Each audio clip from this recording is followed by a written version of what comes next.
Pati apsišiltinau stogą. Planavau per 2, bet gavosi per 4 dienas. Supratau, kodėl 3 stogo šiltinimo dieną man labai pradėjo graužti akis. Ir tai tikrai ne dėl to, kad aš nebedėvėjau kaukės ir akinių, nes per jas labai kaito veidas. Ir tikrai ne dėl akmens vatos kenksmingumo, ogi dėl psichosomatikos. Man taip nusibodo šis darbas ir aš taip nebenorėjau jo dirbti, kad net iš tikrųjų pajutau perštėjimą.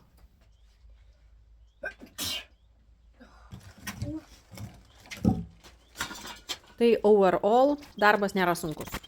Tiesiog, kad kai darai pirmą sykį ir ne visai žinai kaip, tai padarai klaidų ir vėliau vis lengviau ir lengviau.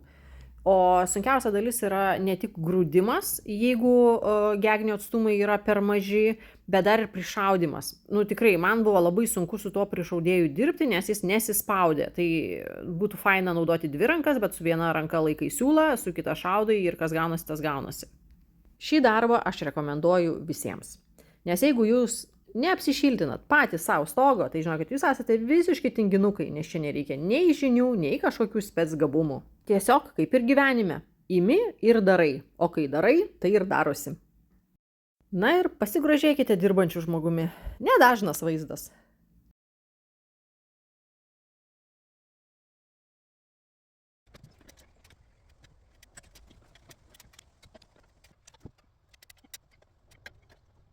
Neblogai.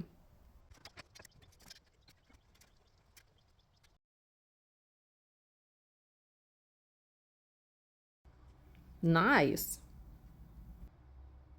Ką, 4 dienos darbelio. Viskas puikiausia užsandarinta, apšiltinta. Dabar situacija tokia, kad namelio statytojas, šeimininkas, nebuvo toks jau labai auksarankis. Tarpai tarp šitų sijų 95 cm, o štai čia po 97 cm. Dėl to ten aš pradėjau pirmąjį savo gyvenimą ever šiltinimą. Žiauriai sudėtinga, nes man tiesiog netilpo, teko su galva stumti. Kai perėjau čia, tiesiog pridedi ir jisai įsistumia. Pamatau su centimetrais, akurat skirtingai. Matot, čia atrodo, kad to iškris. Jeigu nebūtų siūlų, tiesiog iškristų. Nes plokštės ilgis yra 1 metras, tarpas yra 97, tai žodžiu, taip ir įlenda. O ten skirtumas yra 5 cm.